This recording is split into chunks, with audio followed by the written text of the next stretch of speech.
साधारण म्हणजे समर्थ रामदासांच्या कालखंडाच्या 1608 ते 1681 या कालखंडाच्या अंतिम काळामध्ये त्यांनी हे मनाचे श्लोक ही रचना लिहिलेली आपल्याला दिसते. आणि म्हणजे मराठी साहित्यामध्ये त्याचं महत्त्व आहेच म्हणून आपण ते आज अभ्यास करतो आहोत. कारण की आपल्या अभ्यासामध्ये ज्या साहित्यकृती असतात, त्यांनी मराठी साहित्याच्या इतिहासामध्ये काहीतरी महत्त्वाचं योगदान केलेलं असतं म्हणून ते अभ्यासक्रमामध्ये असतात. म्हणजे त्यांचं एक तर ऐतिहासिक महत्त्व असतं, म्हणजे त्या काळामध्ये त्या निर्माण झाल्या आणि त्यांनी काही ठसा उमटवला मराठी साहित्यामध्ये आणि दुसरं म्हणजे त्या कालातीत असतात, कालोत्तीर्ण असतात. आजच्याही काळामध्ये त्याचं आवाहन आणि आव्हान समाजाला पोहोचू शकतं, मराठी माणसाच्या मनाला पोहोचू शकतं. मराठी साहित्य म्हणून त्याचं मोल असतं. एक मौलिक कसा ठेवा, मनाचे श्लोक म्हणजे एक मौलिक कसा ठेवा आहे. म्हणजे आपण काव्याचा आकृतिबंध जर बघितला मनाच्या श्लोकाचा, तर तो आपल्याला मालिका कवितेसारखा दिसतो. दीर्घ मालिका काव्य आहे ते एक प्रकारचं. म्हणजे एका विषयावर आधारलेले श्लोक आहेत ते 205 आणि ते विशिष्ट उद्देशाने, विशिष्ट हेतूनी, विशिष्ट प्रयोजनाने समर्थ रामदासांनी त्याची निर्मिती केलेली आहे. आपण ते श्लोक वाचू. मी आता काही श्लोक वाचतो. कधी-कधी कसं असतं प्रत्यक्ष श्लोक जे असतात किंवा ते जे साहित्य असतं, त्याला जरी श्लोक जरी म्हटलं, म्हणजे श्लोक हा संस्कृत शब्द आहे, पण ते मराठी साहित्याचं भूषण आहे. हे नक्की आहे. कारण की मराठी सोप्या मराठी भाषेमध्ये, साध्या मराठी भाषेमध्ये म्हणजे माणसांनी कोणत्या प्रकारचं वर्तन करावं, माणसाच्या मनाने कोणत्या दिशेला जावं, एक उपदेश, साधा सरळ असा उपदेश, मानवी जीवन मूल्यांचा चांगला साधा उपदेश, असा या मनाच्या श्लोकामध्ये आपल्याला सापडतो आणि त्याच्यामुळे मी पहिल्यांदा काही श्लोक वाचतो, म्हणतो आणि मग आपण त्याची जी वैशिष्ट्ये आहेत त्या श्लोकांची, त्या श्लोकांच्या भावार्थाकडे आणि त्याच्या अर्थाकडे आणि त्याच्या वैशिष्ट्यांकडे त्याचं चिंतन करण्याचा प्रयत्न करू. गणाधीश जो ईश सर्वा गुणांचा, मुळारंभ आरंभ तो निर्गुणाचा. नमो शारदा मूळ चत्वार वाचा, गमू पंथ आनंत या राघवाचा. पहिल्या श्लोकामध्ये समर्थ रामदासांनी मंगलाचरण ज्याला म्हणतात, आपल्या संपूर्ण काव्य परंपरेमध्ये जर तुम्ही बघितलं, आपण ज्ञानेश्वरीचंही उदाहरण घेतलं, की पहिलं पहिलं जे कडवं आहे, हे कडवं आहे. आपण कडवं पण म्हणू शकतो याला. श्लोकच म्हटलं पाहिजे असं नाही. हे जे 4 ओळींचं कडवं आहे, मनाच्या श्लोकांचं पहिलं कडवं, या पूर्ण खंडकाव्यातलं पहिलं कडवं, या कडव्यामध्ये आपल्याला दिसतं, की रामदासांनी गणेशाला वंदना केलेली आहे आणि मंगलाचरण केलेलं आहे आणि याचा जे 205वा श्लोक आहे, तो फलश्रुतीचा आहे. फलश्रुती कोणत्याही प्राचीन साहित्यामध्ये आपल्याला दिसतं, की वंदना आणि फलश्रुती. फलश्रुती म्हणजे त्याचं समापन किंवा अ, त्या त्या कलाकृतीचं उद्दिष्ट काय आहे? त्याच्यातून काय काय फळ तुम्हाला मिळणार आहे? काय फळ तुम्हाला प्राप्त होणार आहे? हे पण सांगण्याची पद्धत आहे. तो 205वं जे कडवं आहे त्याच्यामध्ये फलश्रुती सांगितलेली आहे आणि पहिल्या कडव्यामध्ये गणेशाला वंदन केलं आहे. ते वंदन कसं केलं आहे? गणाधीश जो ईश सर्वा गुणांचा. जो सर्व गुण ज्याच्यामध्ये आहे. सर्व प्रकारचे गुण ज्याच्यामध्ये आहे किंवा ज्याला आपण म्हणता येईल, की त्रिगुण सत्व, रज आणि तम हा त्रिगुणात्मक अशा प्रकारचा जो ईश्वरी स्वरूप आहे, तो गणाधीश जो आहे, गणाधीश म्हणजे गणांचा अधिपती. अधिपती, ईश, अधीश म्हणजे गणांचा अधीश, गणपती ज्याला म्हणतात. गणाधीश, जो ईश सर्वा गुणांचा, त्याच्यामध्ये सर्व गुण सामावलेले आहेत. मुळारंभ, आरंभ तो निर्गुणाचा. तो मुळारंभ आहे. जिथून हे जग निर्माण झालंय, ज्याच्यातून हे जग निर्माण झालंय, तो मुळारंभ. आरंभ तो निर्गुणाचा आणि निर्गुण जे काही आहे, त्या निर्गुणातून जो निर्माण झालाय, तो असा निर्गुणाचा. नमो शारदा. पहिल्या 2 ओळीमध्ये त्याला वंदन केलं, त्याच्या रूपाचं वर्णन केलं. तिसऱ्या ओळीमध्ये समर्थांनी काय केलं? नमो शारदा. शारदेला वंदन केलं, देवी सरस्वतीला वंदन केलं. तुम्ही जर नेटवर गुगलवर जर शोध केला, तुम्हाला सरस्वती आणि शारदा यांच्या निर्मितीची कथा पाहायला मिळेल. आणि आपल्या संपूर्ण परंपरेमध्ये म्हणजे वेद उपनिषदांपासूनच्या परंपरेमध्ये ही जी शारदा आहे ही अ, विद्येची किंवा ज्ञानाची अधिष्ठात्री, कलेची अधिष्ठात्री देवता मानली जाते. एक प्रतीक आहे ते. एक प्रतीक आहे. एक ती काही कोणी व्यक्ती नाहीये, की बा कोणी व्यक्ती होऊन गेली, असं आपल्याला म्हणता येत नाही. ती ब्रह्माच्या ब्रह्मातून निर्माण झालेली त्याची पुत्री होती, असं मानलं जातं. आणि त्या परंपरेमध्ये तिचं जे एक रूप आहे विशिष्ट, तुम्हाला माहित असेल राजा रविवर्मांनी देवी सरस्वतीचं जे चित्र रेखाटलेलं आहे, ते चित्र तुम्ही बघा. त्याच्यामध्ये चतुर्भुज अशा प्रकारची ती देवी दाखवलेली आहे आणि ती हंसवाहिनी. हे हंसवाहिनी, ज्ञानदायिनी, अंब विमलमती दे, असं तिचं रूप आहे. हे शारदा विश्वमोहिनी त्याच्यामध्ये वर्णन केलंय. तर त्या सरस्वतीचं वंदन केलं आहे, त्या शारदेचं वंदन केलं आहे. तिसऱ्या याच्यामध्ये नमो शारदा, मी नमन करतो. मूळ चत्वार वाचा. इथे एक आपल्याला थोडं कठीण वाटतं. मूळ चत्वार, जी चत्वार, चत्वार म्हणजे चार, चत्वार, त्वं चत्वारी वाक्पदानि अथर्व शीर्षामध्ये आलेलं आहे. त्वं चत्वारी वाक्पदानि, त्वं गुणत्रयातीतः, त्वं देहत्रयातीतः, त्वं कालत्रयातीतः, त्वं मूलाधार स्थितोऽसि नित्यं, त्वं शक्तित्रयात्मकः, त्वां योगिनो ध्यायन्ते नित्यं, त्वं ब्रह्मास्त्वं विष्णुस्त्वं रुद्रस्त्वं इंद्रस्त्वं वर्णन केलेलं आहे. गणेशाचं वर्णन जे अथर्व शीर्षामध्ये केलेलं आहे. तर नमो शारदा मूळ चत्वार वाचा, चार वाणी ज्या म्हटल्या जातात, परा, पश्यंती, मध्यमा आणि वैखरी. नाभी, हृदय, कंठ आणि मुख ज्याचं उगमस्थान आहे, अशा वाणींचे चार भेद आहेत. वाणी जी आपल्या याच्यातून प्रगटते, वाणी वाचा जी आहे त्याला वाचा म्हणतात. चत्वार वाचा, चार प्रकारच्या वाचा. चार प्रकारच्या वाचेचा उगम ज्या सरस्वतीमध्ये आहे, ज्या शारदेमध्ये आहे, नमो शारदा, मूळ चत्वार वाचा. आणि शेवटच्या ओळीमध्ये म्हटलंय काय करायचं, ध्येय काय, या मनाच्या श्लोकाचं ध्येय काय आहे, गमू पंथ आनंत या राघवा. सुंदर लिहिलेलं, गमू पंथ, आपण जाऊया. गमने म्हणजे काय, जाणे, जाणे, गमन. गमन म्हणतो ना आपण, गमन. आपल्या थिएटर मध्ये लिहिलं असतं गमन.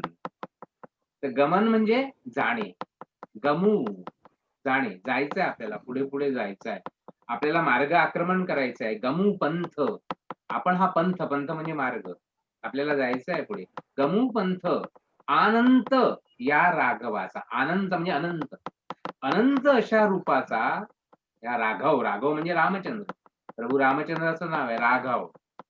गमुपंथ म्हणजे ईश्वर. एक प्रकारे रामदासांनी आपल्या ईश्वराच्या आराधनेमध्ये प्रभू रामचंद्राला मध्यवर्ती, केंद्रवर्ती स्थान दिलेले आपल्याला माहितीये. रामदासांचं संपूर्ण व्यक्तिमत्वच हे रामकेंद्रित आहे, रामकेंद्रित आहे. अलीकडे मी एक लेख लिहिला होता, तो बरीच ठिकाणी गाजला, तो आता एका नॅशनल लेवलच्या याच्यामध्ये प्रकाशित झाला.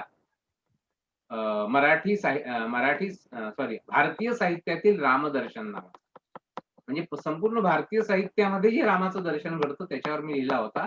त्याच्यामध्ये मराठी साहित्यातील रामदर्शन असा स्वतंत्र त्या लेखामध्ये भाग होता. त्याचं हिंदी भाषांतर करून एका नियतकालिकांनी राजस्थानच्या जयपूरच्या त्याच्यामध्ये तो लेख माझा छापला. तर आपल्याला असं दिसतं की मराठीमध्ये म्हणजे तुकारामांनी पण रामाचे अभंग लिहिलेले आहेत काही, पण जो संत आहे एकनाथांनी पण लिहिलाय, मन रामी रंगले अवघे मनची राम झाले. पण समर्थांचं संपूर्ण व्यक्तिमत्वच आपल्याला रामकेंद्रित दिसतं पूर्ण. म्हणजे त्यांची मंदिराची स्थापना, त्यांनी लिहिलेली रामायण, त्यांच्या सगळीकडे राम या नावाचा उल्लेख येतो वगैरे वगैरे, याच्यामध्येही तो आहे, याच्यामध्येही तो आहे. तर गमुपंथ अनंत या राघवाचा, अनंत अशा प्रकारचा ईश्वरी जो मार्ग आहे, तो त्याचं मार्गक्रमण आता पुढे करायचं आहे. गमू पंथ अनंत, अनंत, अनंत म्हणजे अनंत या राघवा. मना सज्जना भक्ती पंथेची जावे, तरी श्री हरी पाविजे तो स्वभावे. ज्यानी निंद्यते सर्व सोडून द्यावे. बस पहिली ओवी झाल्याबरोबर, म्हणजे पहिला श्लोक झाल्याबरोबर दुसऱ्या श्लोकांपासून रामदासांनी उपदेशाला प्रारंभ केलेला आहे. कुठलाही वेळ तर घालत नाही, कोणत्याही गोष्टीमध्ये काही हे नाही, विषयांतर नाही, काही नाही. रामदासांचं संपूर्ण साहित्यच असं आहे, नेमकं आहे. जे काही त्यांनी लिहिलेलं आहे, अगदी नेमकं आणि नेटकं लिहिण्याकडे त्यांचा कल आहे. त्यांची शब्दांची निवड बघा तुम्ही. एक शब्द इकडचा तिकडे नाही, उगीचचा नाही. ज्याला अल्पाक्षर रमणीयता म्हणतात साहित्यामध्ये, ती रामदासांच्या मनाच्या श्लोकामध्ये आपल्याला पाहायला मिळते. जणू काही माहितीये का, जो काही जीवनामध्ये आपल्याला काही करायचं आहे, श्रेय प्रिय विचार ज्याला म्हणतात, ते पुढे मी मुद्दे घेताना सांगणार आहे, की काय करायचं, काय नाही करायचं. कोणते आपल्या मानवी जीवनातले, हे बाळा ते दार लाव रे थोडं. कोणते आपल्या मानवी जीवनातले असे विकार आहेत, अशा वाईट गोष्टी आहेत, की त्या काढून टाकायच्या आणि कोणत्या गोष्टी आपल्या जीवनामध्ये घ्यायच्या. सोप्या पद्धतीने रामदास सांगतात. हे सगळं आपण करत असतो. प्रत्येक मनुष्य हे करत असतो. त्याला मार्गदर्शन करणारं हे एक तत्वज्ञान आहे. सोपं तत्वज्ञान. आणि रामदासांनी ते वर्णन केलंय आणि म्हणून दुसऱ्या त्याच्यापासून हे सगळं श्रेयप्रिय विचार ज्याला म्हणतात. श्रेय म्हणजे काय? भौतिक सुख. आणि श्रेय म्हणजे काय? आध्यात्मिक सुख. ज्याचा खरा विचार केला पाहिजे आपण, जे संत साधू संत सांगतात. आणि ज्या काही अवतीभोवतीच्या अशा भौतिक सुखाच्या गोष्टी असतात, त्याचा कसा विचार केला पाहिजे. म्हणजे हे एक प्रकारचं सनातन अशा प्रकारचं सत्य आहे. ते रामदास या मनाच्या श्लोकामध्ये सांगतात. आणि मग सुरू होतं, मना सज्जना भक्ती पंथेची जावे, तरी श्री हरी पाविजेतो स्वभावे. तरी श्री हरी पाविजेतो, मना सज्जना भक्ती पंथेची जावे. भक्तिपंथाचं, भक्तिपंथ खूपदा येतो. भक्तिपंथ, भक्ती संप्रदाय आहे की नाही. आपल्याला संतांचं संपूर्ण साहित्य हे भक्ती प्रवण आहे असं आपल्याला दिसतं. संतांनी भक्तीच्या माध्यमातून नैतिकतेचा, नीतिमत्तेचा आणि सदाचरणाचा उपदेश केला आहे, हेही आपल्याला दिसतं. संतांची जी काही सामाजिक बांधिलकी, आज सामाजिक बांधिलकी आपण फार म्हणतो. पण ही जी सामाजिक बांधिलकी आहे, ही मनुष्याशी बांधिलकी आहे, ही जी मानवतावादाची भावना आहे, ही मानुषतेची अनुभूती आहे, ही सगळी कुठून जाते? कोणत्या मार्गाने जाते? तर ती भक्तीच्या मार्गाने जाते, नामस्मरणाच्या मार्गाने जाते. म्हणजे इथे हे सगळं अवतीभोवतीच्या समाजाविषयीची आपली बांधिलकी जी आहे, माझ्या अवतीभोवतीच्या सगळ्या माणसांविषयीची बांधिलकी जी आहे, प्रेमाची भावना जी आहे, ती याच तत्वातून उगम पावलेली आहे, की सर्वं खल्विदं ब्रह्म आहे. या अद्वैत वेदांत दर्शनातून ती उगम पावलेली आहे. म्हणून सगळ्या प्राणिमात्रांविषयी मला प्रेम वाटतं किंवा वाटलं पाहिजे. हे जे काही आहे याच्यामध्ये इथे लक्षात घ्या तुम्ही, बारीक गोष्ट आहे, की ह्या संतांच्या साहित्यातलं जे नामस्मरण आहे किंवा भक्तिपंथ आहे, हे नुसतं टाळकुटेपणा नाहीये देवाचं नाव घेत बसणं. देवाचं नाव घेणं म्हणजे एक जबाबदारी आहे, एक दायित्व आहे. चांगल्या वर्तनाचं आणि सद्विचाराचं. सद्विचार महत्वाचा आहे. रामदास किंवा कोणतेही, गांधीजी, कोणताही महापुरुष बघा, तो नुसता पढित पांडित्याला कधीही महत्व देत नाही. पढित पांडित्याला कधीही महत्व देत नाही. क्रियेविना वाचाळता व्यर्थ आहे, समर्थ म्हणतात. आणि मला सांगा, या मनाच्या श्लोकांचं आपण एवढं जे गुणगान करतोय, एखाद्या दुसऱ्या माणसाने लिहिले असते, कोणताही साहित्यिक लिहू शकतो ना? लिहू शकतो. उपदेश करायला काय लागतं? तर आपण ते मानलं असतं का? नाही. गांधीजींना काही भाषण करता येत नव्हतं. क्लास फार नाही प्रभावी. आहे. पण त्यांच्या एका शब्दाखातर मरायला लाखो लोक तयार होत होते. ती कशाची शक्ती असते? ती त्या व्यक्तीच्या प्रत्यक्ष आचरणाची शक्ती असते. अरे जे म्हणतो ते करून दाखवतो. ते जे करतो तेच म्हणतो. समर्थ रामदासांच्या जीवनामध्ये आपल्याला दिसतं, की स्वतः ब्रह्मचारी राहून आणि अशा प्रकारची समाजाची, देवाची, देशाची, त्यांचं देवकार्य म्हणजे देशकार्यच होतं ना. संत तुकारामांसारखे किंवा संत जे आहेत, ते शेवटी समाजामध्ये भक्तीचा जो कल्लोळ निर्माण करत होते, ते कशासाठी करत होते? लोकांना काही भजना-पूजनामध्ये आपल्या संसारापासून विरक्त करून आणि ते देवाच्या नावाने नाही. त्याच्यासाठी नव्हते करत. तर चांगल्या मार्गाला, सदाचरणाला, नीतिमत्तेला प्रवृत्त करण्यासाठी करत होते. इथे नीती आणि भक्ती, नैतिकता आणि भक्ती मार्ग हे एकजीव झालेलं आहे, ते आपण लक्षात घेतलं पाहिजे. आणि म्हणून या सगळ्या याच्यामध्ये तो उपदेश जो साठवलेला आहे, त्याच्या मागे जे व्यक्तिमत्व उभं आहे, त्याची शक्ती आहे, त्याची प्रतिभा आहे. म्हणून रामदासांचे ते मनाचे श्लोक आपल्याला अंगीकारावेसे वाटतात. कारण की समर्थांचं संपूर्ण तपपूत जीवन त्याच्या मागे उभं आहे. लक्षात घ्या. समर्थांचं तपपूत जीवन त्याच्या मागे उभं आहे. त्या शेवटी शब्दांना शक्ती. म्हणून नेहमी हे लोक आचरणाचा आग्रह करतात. आचरणाचा आग्रह करतात. मना सज्जना भक्तिपंथेची जावे. भक्तिपंथ महत्वाचा आहे. भक्तिपंथेची जावे. तरी श्री हरी पाविजे तो स्वभावे. मग तो प्राप्त होतो. पाविजे म्हणजे मिळतो. स्वभावे म्हणजे सहज मिळतो. सहजपणाने प्राप्त होतो. जनी निंद्यते सर्व सोडून द्या. जनी, जनी म्हणजे जनामध्ये, समाजामध्ये, किंवा जनी म्हणजे सज्जन लोक. महाजनो येन गतास पंथा. सामान्य माणसाला कळत नाही ना. आपण काय करतो मग? आपण ग्रंथ बघतो चांगले, उत्तम, नाही तर मोठे माणसं बघतो. महाजनो, कोणता पंथ आक्रमायचा? कोणत्या मार्गाने जायचं? तर मोठी माणसं, सज्जन माणसं, सत्त संत सज्जन ज्या मार्गाने जातात त्या मार्गाने जायचं. जनी, जनी निंद्यते सर्व सोडून द्याल. निंद्य, वाईट जे आहे, सोपं सांगितलंय, सर्व सोडून द्यावे. जनी वंद्यते सर्व भावे करावे. मना वासना दुष्ट सॉरी प्रभाते मनी राम चिंतित जावा. पुढे वैखरी राम आधी वदावा.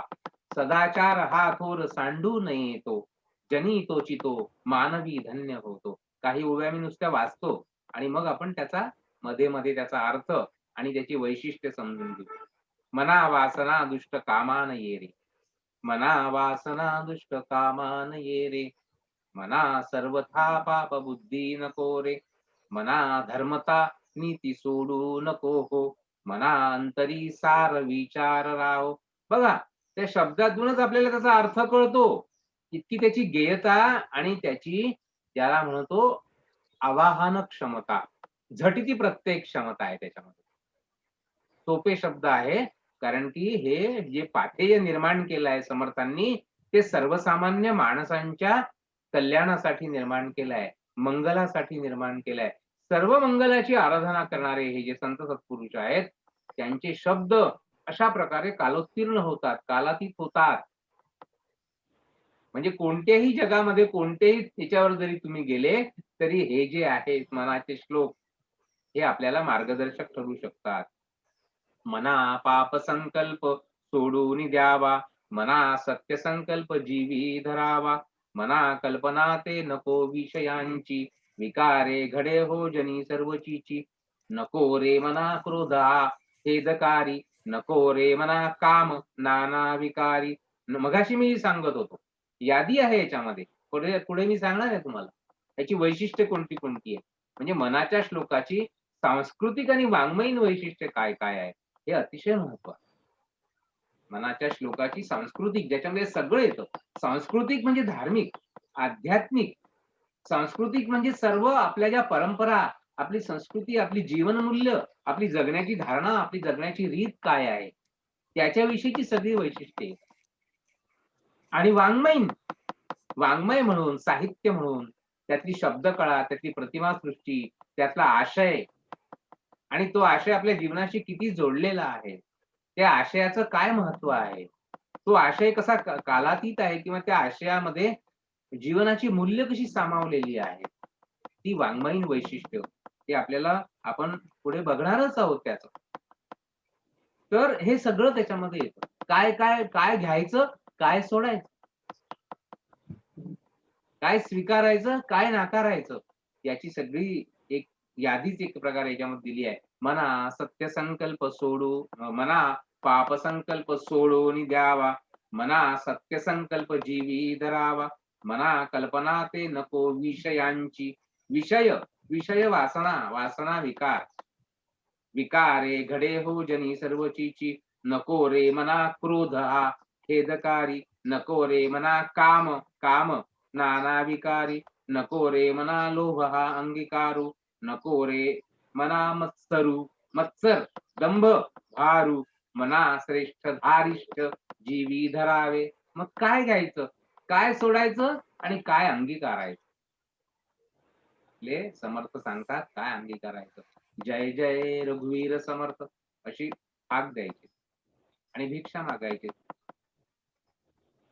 मना श्रेष्ठ धारिष्ठ जीवी धरावे. मना बोलणे नीच शोषित जावे. नीच बोलणं सोसावं लागतं. संयम. स्वये सर्वदा नम्र वाचे वदावे. सोपं नसतं हे सगळं. अर्थात हा उपदेश आहे समर्थांसारख्या श्रेष्ठ योगी पुरुषांनी केलेला उपदेश आहे. आपण वाचणं हेही सुद्धा कठीण आहे. आपल्याला कळतं आपल्याला किती लवकर राग येतो, आपला किती लवकर संयम जातो. हे मना श्रेष्ठ धारिष्ठ जीवी धरावे. धारिष्ठ धैर्य. मना बोलणे नीच शोषित जावे आणि संयम. स्वये सर्वदा नम्र वाचे वदावे. मना सर्व लोका सिरे निववावे. देहे त्यागिता कीर्ती मागे उरावी. बघा, देहे त्यागिता कीर्ती मागे उरावी. मना सज्जना हेची क्रिया धरावी. काय केलं पाहिजे माणसाने, तर आपण गेल्यानंतर आपण कधी कधी असे चर्चा करत असतो ना पुष्कळदा की बा माणसाने आपल्या आयुष्यामध्ये 2-4 माणसं तरी जोडली पाहिजे, म्हणजे शेवटी ते 4 माणसं कामात येतील आपल्या. याचा त्याचा द्वेष करत न बसता किंवा उगीच कोणावरही आरडाओरडा करत न बसता किंवा याला त्याला दूषण देत न बसता, त्याला काय त्यांनी असं झालं त्याचं असं न करत बसता किंवा आपल्या जीवनावर आणि आपल्या ध्येयावर लक्ष केंद्रित करून पॉझिटिव्ह पद्धतीने, सकारात्मक पद्धतीने आणि योग्य पद्धतीने, योग्य पद्धतीने अतिशय महत्वाचं आहे. कोणत्याही पद्धतीने नाही, कोणत्याही मार्गाने नाही. साधन शुचिता अत्यंत महत्वाची आहे. संत जे सांगतात नाही तर क्रियेविना वाचाळता व्यर्थ आहे. बोलाचाची कढी आणि बोलाचाची भात याला काही अर्थ नाही. मी जर तुम्हाला मार उपदेश करत राहिलो आणि मी जर वाटेन तसं वागत असेल आपल्या व्यक्तिगत जीवनामध्ये, तर काही अर्थ नाही. हे अभ्यास म्हणून तर कोणीही शिकवतो, कोणीही शिकवू शकतं. मनाच्या श्लोकाचे अर्थ वाचून तर सांगेल कोणीही, सगळेच सांगतील, सगळेच सांगतील. पण कसं आहे की त्याच्यामध्ये कुठला तरी जो काही एक आपल्या मध्ये जेवढं त्याचं जे हे असेल, प्रामाणिकपणा असेल, तत्व असेल, तर त्या सांगण्याला तितका अर्थ प्राप्त होतो. नाहीतर ते सांगणं निरर्थक असतं. सगळे संत जे आहेत ते व्यवहारावर लक्ष देतात. महत्वाचं आहे. देहे त्यागिता कीर्ती मागे उरावी म्हणून ते म्हणतात. मी मगाशी म्हणत होतो मी, देह त्यागिता कीर्ती मागे उरावी म्हणजे आपण असं काहीतरी काम आपल्या जीवनामध्ये करावं की आपण गेल्यानंतर आपली कीर्ती मागे उरली पाहिजे, दुष्कीर्ती नाही. आपली कीर्ती मागे उरली पाहिजे. मना चंदनाचे परित्वा झिजावे. त्यासाठी काय करावं लागतं? मना चंदनाचे परित्वा झिजावे. चंदनासारखं झिजावं लागतं. परी अंतरी सज्जनानी ववावे. 10व्या श्लोकावर आपण थांबणार आहोत इथे. म्हणजे हे म्हणायला थांबणार आहोत. मग आपण त्याच्या वैशिष्ट्यांकडे मी तुम्हाला घेऊन जातो. त्याची वैशिष्ट्ये जी आहे ती वैशिष्ट्ये काढूनच ठेवली आहे मी तुमच्यासाठी पूर्ण. आणि ती वैशिष्ट्ये मी तुम्हाला तुमच्या ग्रुपवरही नंतर टाकून देणार आहे. म्हणजे त्याच्याशिवाय दुसरं काहीच नाही. त्याच्यातच सगळं आलेलं आहे. मनाचे श्लोक जे आहेत त्या मनाच्या श्लोकाचं सगळं सारगर्भित्व जे आहे, सगळा सारांश जो आहे तो त्या वैशिष्ट्यामध्ये मोठेपणा त्याच्यामध्ये येऊन जाणार आहे. सगळ्या प्रकारचं काय काय त्याच्यामध्ये आहे, कोणत्या कोणत्या गोष्टी त्याच्यामध्ये सामावलेल्या आहेत, त्या सगळ्या त्या वैशिष्ट्यांमध्ये येऊन जाणार आहे. ती 25-30 जवळपास आता ती वैशिष्ट्ये आहेत. जवळपास 25-30 वैशिष्ट्ये. त्याची चर्चा केली की संपला विषय. नको रे मना द्रव्यते पुढीलांचे. अति स्वार्थ बुद्धी नरे पाप साचे. घडे भोगणे पाप हे कर्म खोटे. न होता मना सारिके दुःख मोठे. सदा सर्वदा प्रीती रामी धरावी. भक्तिपंथ समर्थांच्या जरी मनाच्या श्लोकामध्ये त्यांनी माणसाला जगण्याचा आणि मन कोणत्या दिशेला लावलं पाहिजे आणि मन कोणत्या दिशेतून काढलं पाहिजे याचा जरी उपदेश केला असला तरी जे मुख्य ध्येय आहे त्याच्यापासून ते विचलित होत नाही की हे सगळं भक्तिपंथाच्या मार्गाने झालं पाहिजे. हा एक भक्तियोग आहे. म्हणजे इथे आपल्याला समर्थ रामदास स्वामी हे वारकरी संप्रदायाच्या संत परंपरेशी जुळलेले दिसतात. लक्षात घ्या, वारकरी संप्रदायाची संत परंपरा जी आहे त्याच्यामध्ये जे जे जे काही उपदेश आहे, जे काही तत्वज्ञान आहे, मानवी जीवनाचं जे काही तत्वज्ञान आहे, मानवी जीवनाची इति कर्तव्यता शोधताना जे काही हरिमुखे म्हणा पुण्याची गणना कोण करी नामस्मरणाचं जे महत्व कथन केलं आहे तेच इथेही समर्थ करत आहेत, हे लक्षात घ्या. आणि त्या भक्तिपंथाच्या मार्गाने जाऊनच जे काही आपल्याला जीवनातलं प्रिय किंवा श्रेय प्राप्त करायचं आहे ते दोन्ही प्राप्त होऊ शकत. लक्षात घ्या. आपण पुढे त्याची चर्चा करू की बा काय ध्येय आहे, कोणता मोक्ष प्राप्त करायचा आहे, शेवट काय आहे, कशासाठी हे चाललेलं आहे, मग या संतांना काय अपेक्षित आहे, समर्थांना काय अपेक्षित आहे. हा, समर्थ तर संपूर्ण आयुष्यामध्ये प्रपंचाकडे आणि प्रवृत्तीपरतेकडे लक्ष देणारे संत आहे. दासबोधामध्ये म्हणजे स्वतः संन्यासी आहेत, जसं ज्ञानेश्वर महाराज आहेत, स्वतः संन्यासी आहेत, पण सर्व लोकांना काही जंगलात जाऊन उपदेश करत नाही. ते स्वतः नाही गेले, समाजामध्ये राहतात आणि समाजाची संघटना बांधतात. याच्यातच सगळं काही आलं की त्यांचा दृष्टिकोन काय आहे धर्म आणि अध्यात्माकडे बघण्याचा. लक्षात घ्या, धर्म आणि अध्यात्म याचा अर्थ केवळ व्यक्तिगत साधना माझ्या उन्नतीची आणि माझ्या व्यक्तिगत मोक्षाची. नाही तर ते गेले असते ना मग तिकडे हिमालयामध्ये गेले असते, नाही गेले, ते तिथेच राहतात, कारण की हे सगळं महत्वाचं आहे. लोकधारणा समाज हे महत्वाचं आहे, त्यांना वाटतं. त्याच्यासाठी त्यांनी मग आपलं संपूर्ण आयुष्य देऊन दिलेलं आहे. व्यक्तिगत साधनेसोबतच या सामाजिक उन्नतीला ते महत्व देतात. त्याचा समन्वय त्यांच्या जीवनामध्ये झालेला आहे. याचा अर्थच मग त्यांची जी काही अध्यात्माची मोक्षाची जी संकल्पना आहे ती मानव सापेक्ष आहे, समाज सापेक्ष आहे. काही काही लोक जसं म्हणतात की कोणतरी आत्मा आणि ईश्वर सापेक्ष आहे, असं नाहीये. ईश्वर सापेक्ष, ईश्वरही समाज सापेक्षच आहे. आपले विवेकानंद जसं म्हणतात की मैं उस प्रभु का सेवक हूं जिसे अज्ञानी लोग मनुष्य कहते. विवेकानंदांचं वाक्य आहे प्रसिद्ध. काय करतात विवेकानंद? आध्यात्मिक साधक आहेत ना, एवढे मोठे संन्यासी आहेत ना, सगळ्या जगामध्ये त्यांचे शिष्य आहेत ना, रामकृष्ण परमहंसांचे शिष्य आहेत ना. पण काय करतात? रामकृष्ण मिशनची स्थापना करतात. या समाजाच्या आणि देशाच्या उन्नतीची कळकळ आहे त्यांच्यामध्ये आणि त्याच्यासाठी म्हणून ते पूर्ण भारत भ्रमण करतात. आपलं सगळं आयुष्य त्याच्यामध्ये घालवून देतात. पूर्ण आयुष्य घालवून देतात की वयाच्या फक्त 32व्या वर्षी ते आपल्यातून निघून सुद्धा जातात. संन्यासी. लक्षात घ्या. हे जे आहे हा दृष्टिकोन आहे आपल्या संतांचा. धर्म अध्यात्म कोणी म्हणतं की काय ते मोक्ष आहे, अध्यात्म आहे, काय सांगतात कशाच आहे, पण तो सगळा समाज सापेक्ष आहे. तो मानवाच्या उन्नतीचा सापेक्ष आहे, त्याच्याशी जोडलेला आहे, त्याच्यासाठी चाललेला आहे.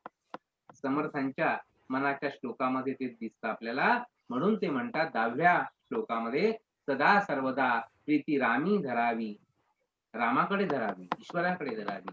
सदा सर्वदा प्रीती रामी धरावी, दुखाची स्वये सांडी जीवी करावी, दुखाची स्वये सांडी जीवी करावी, देहे दुःख ते सुख मानित जावे, विवेके सदा सत्स्वरूपी भरावे. बघा, मी जे सांगत जे तत्वज्ञान आहे ते, जे दर्शन आहे ते, जे विचार आहे ते तेच आहे. इथे ईश्वरी तत्व आणि मानवी आत्मतत्व याला जोडलेला आहे. अत्त दीप भव, स्वयं दीप भव, हे जे काही आहे ना ते त्याच्याशी जोडलेलं आहे. म्हणून ते म्हणतात सदा सर्वदा प्रीती रामी धरावी, दुखाची स्वये सांडी जीवी करावी, देहे दुःख ते सुख मानित जावे, आणि विवेके सदा सस्वरूपी भरा. आपलं आत्मतत्व आणि ईश्वरी तत्व याच्यामध्ये जे अद्वैत आहे, यातली अनुभूती घेतली, की मग आपण जगाच्या कल्याणा संतांच्या विभूती. संतांच्या विभूती कशासाठी आहे? ज्ञानेश्वर जे म्हणतात, वर्षत सकळ मंगळी ईश्वर निष्ठांची मांदियाळी अनवर्त भूमंडळी भेटतु भो. लोकांना भेटत राहो ही संत मांदियाळी, जेणेकरून लोकांच्या जीवनामध्ये कल्याण होत राहावं. वेळ संपलेली आहे. इथे मी थांबतो. पुढच्या तस्करीमध्ये भेटू. धन्यवाद. ठीक आहे. Thank you sir.